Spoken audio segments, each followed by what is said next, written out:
አብ ወወልድ ወመንፈስ ቅዱስ አህዱ አምላክ አሜን። ለብዙ ጊዜ የሚታየው ተአምር ቤተክርስቲያኑ ከመታነጹ በፊት እንደሆነው ከሰማይ እስከ ምድር የተተከለ የብርሃን ምሰሶ ተደጋግሞ ታይቷል። በቅርቡ መስከረም 16 ቀን በቤተክርስቲያን ይህን የብርሃን ምሰሶ ያዩ ሰዎች ከሩቅ ከተለያዩ አቅጣጫ እየሮጡ ይመጣሉ። እለቱ የመስቀል ደመራ ዋዜማ ስለነበር በሁኔታው ተገርመው የሆነውን ለማየት ነበር የመጡት። ቤተክርስቲያኑ ውስጥ ሲገቡ ግን ብርሃኑ ተሰወረባቸው። የተወደዳችሁና የተከበራችሁ የቻናላችን ተከታታዮች እንደምን ቆያችሁ? በዛሬው መርሃ ግብራችን ስለ አስደናቂ ገዳም ይዘንላችሁ ቀርበናል። አብራችሁን ቆዩ። ቦንጋ በቀድሞ ጊዜ የከፋ ነገስታት መናገሻ ነበረች።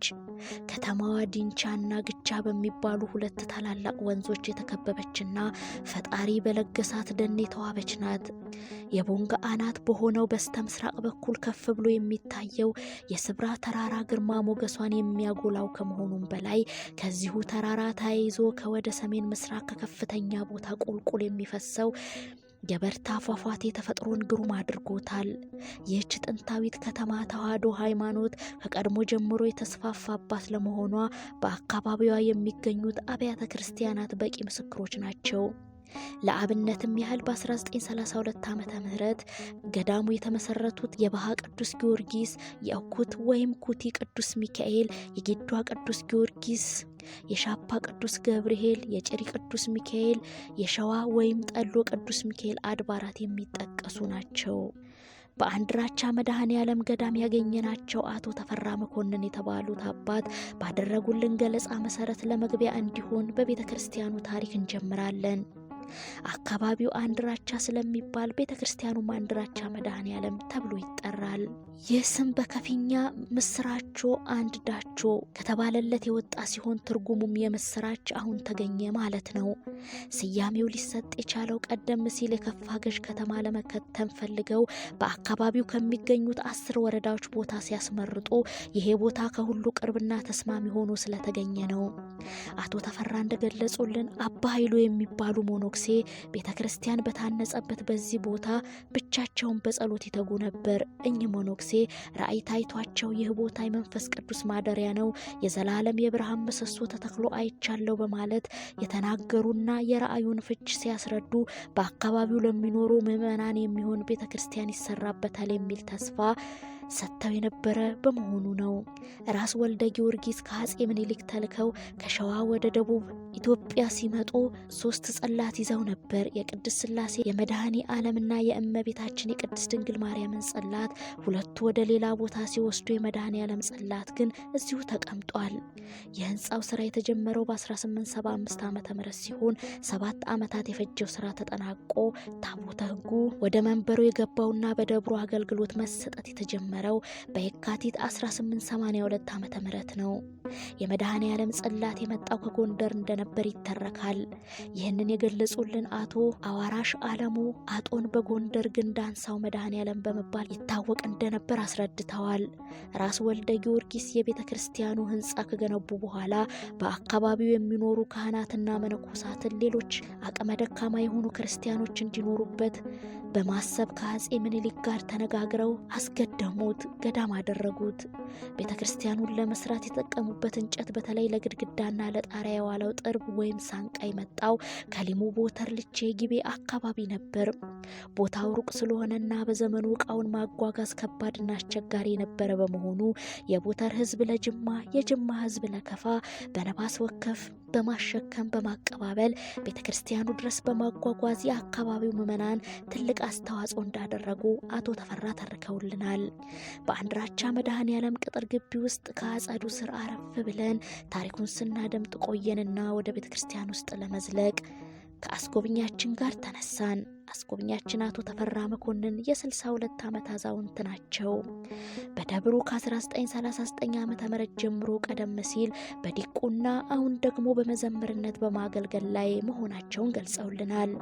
ቤተክርስቲያኑ እንደ አብዛኞቹ የሀገራችን ጥንታውያን አድባራት በክብ ቅርጽ የተሰራ ነው። ከውጭ ግርማ ሞገሱን የሚያጎላው ጉልላቱ በቀራንዮ አደባባይ ጌታችን መድኃኒታችን ኢየሱስ ክርስቶስ የተሰቀለበትን መስቀል ያስታውሰናል። ደብሩ እንደ ሐመረኖ 3 ክፍሎች አሉት። ወደ ውስጥ ስንገባ መጀመሪያ ያየነው የቅኔ ማህሌቱ መቆሚያ ቦታ እጅግ ማራኪ ነው። የግድግዳው ምርጊት ጠንካራ ከመሆኑ የተነሳ እስካሁን ውበቱን እንደጠበቀ ይገኛል። አቶ ተፈራ እንደገለጹት ግድግዳው የተሰራው በጭቃ ብቻ ሳይሆን በወቅቱ በርካታ የከብቶች ቆዳ ተሰብስቦ ለ3 ዓመታት ያህል በመሬት ውስጥ ተቀብሮ ከተብላላና ከበሰበሰ በኋላ ተቦክቶ የተመረገ ስለሆነ ለዘመናት ሳይረግፍ እንዲቆይ አድርጎታል።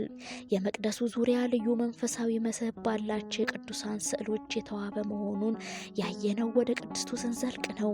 የጌታችን የመድኃኒታችን የኢየሱስ ክርስቶስ ስነ ስቅለት፣ እመቤታችን የቅድስት ድንግል ማርያም ልጇን ወዳጇን አማኑኤልን ታቅፋ የተሳለው ስዕል፣ የቅዱሳን የሰማዕታት፣ የመላእክት፣ የሐዋርያት የመሳሰሉትን ስዕሎች በአራቱም ማዕዘናት ጎበኘን። በሰዓሊው እጹብ ድንቅ ጥበብ ተማረክን። ለረጅም ሰዓት ፈዘን ቀረን። እነዚህ ስዕሎች የተሰሩት በህንፃው ግንባታ ወቅት ነበር። ሰዓሊው አለቃ ያምሮት ይባላሉ። ስዕሉ ያረፈበት ሰሌዳ የቡልኮ ጨርቅ ሲሆን ስዕሎቹ ያሸበረቁበት ቀለማት የተዘጋጁት በአካባቢው ከሚገኙ እጽዋትና ልዩ ልዩ ነገሮች ተቀምመው መሆኑን አስጎብኛችን አስረድተውናል። ስዕሎቹ እጅግ በርካታ በመሆናቸው እያንዳንዱ በቃላት ለመግለጽ በአይነ ህሊና ለመቅረጽ ይከብዳል። በብሉይ ኪዳን ከተፈጸሙት አበይት ተአምራት አንዱ የሆነው ልዑል እግዚአብሔር ሕዝበ እስራኤልን ከፈርዖን ግዛት ነጻ አውጥቷቸው ሙሴ እየመራቸው ባህረ ኤርትራ ሲደርሱ በመልአከ እግዚአብሔር ቅዱስ ሚካኤል አማካኝነት ባህሩ ሲከፈልና ሲሻገሩ የፈርዖን ሰራዊት በባህር ሲሰጥም የሚያሳየው ስዕል ግሩም ድንቅ ነው። በሌላ በኩል የስዕሎቹ ጨርቅ እያረጀ በመምጣቱ በተለይም ወደ ወለሉ አካባቢ ያሉት ስዕሎች በእድሜ ብዛት ጨርቁ እየተበታተከ በመሆኑ በሙያተኛ እገዛ ጥገና ካልተደረገለት እነዚህ የእምነት መሰረት የሆኑ መንፈሳዊ ሀብቶች በቀላሉ ሊበላሹ ይችላሉ።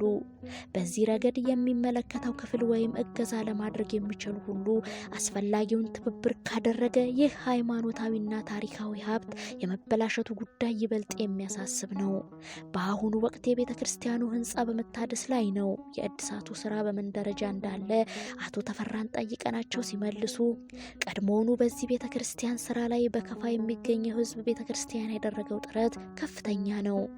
አሁንም የእድሳቱ ስራ በአካባቢው ህዝብ እርዳታ የሚካሄድ ሲሆን ወጪው ከህዝቡ አቅም በላይ እየሆነ ስለመጣ የከፋ ሀገረ ስብከት ሊቀ ጳጳስ የነበሩት ብፁዕ አቡነ ዮሴፍ ባደረጉልን ማስተባበር ብር 12,000 ያህል ተሰብስቧል። ጥንትም ከመሰረቱ ጀምሮ ከፍተኛ አስተዋጽኦ ያደረገው የጅማ ህዝብ ኮሚቴ አቋቁሞ የእድሳቱን ስራ ለማስፈጸም ከፍተኛ ትብብር እያደረገ ነው በማለት ያለውን ሁኔታ አስረድተዋል።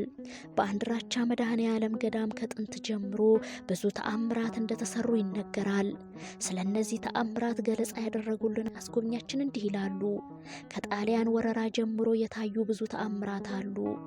ኮሎኔል ማልታ የሚባለው ጣሊያናዊ ጦር አዛዥ ቤተ መቅደስ ውስጥ ካህናቱ የጦር መሳሪያ ደብቀው ለአርበኞች ሊያቀብሉ ነው የሚል ወሬ ሰምቶ ወደ ገዳሙ ይመጣል። ከዚያም ካህናቱን ሰብስቦ ቤተ መቅደሱን ክፈቱልኝ፣ የደበቃችሁትን መሳሪያ ስላለ ገብቻ አወጣለሁ ብሎ ወደ ቤተ ክርስቲያኑ ሲገባ ገና ከአጥሩ መግቢያ ያልታሰበ የጉንዳን ሰራዊት ወጥቶ አባሮታል።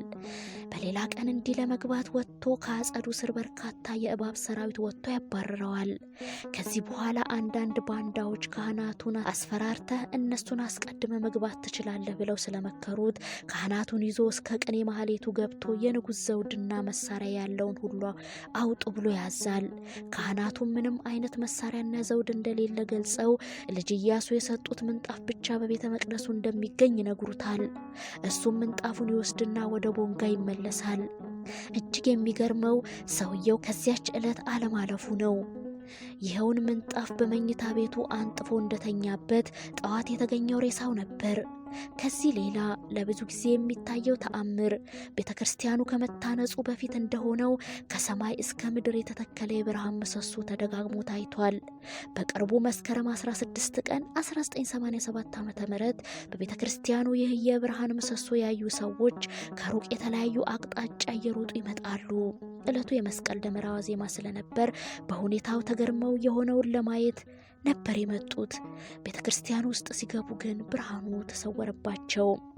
የገዳሙ ጉብኝት ያጠናቀቅነው ንዋየ ቅድሳቱን ከተመለከትን በኋላ ነበር። ጥንታዊ የብራና መጽሐፍት ሆኑ ሌሎቹም ንዋየ ቅድሳት የሚቀመጡት በቄሰ ገበዙ ቤት ነው። ምክንያቱም በዘመኑ የስርቆት ተግባር እየበዛ በመሄዱ ለጥበቃ እንዲያመች መሆኑ ተነግሮናል። አስጎብኛችንም ህብስት ባርከው ከመገቡን በኋላ መርቀው ሸኝተውናል። አበቃን። ወስብሐት ለእግዚአብሔር።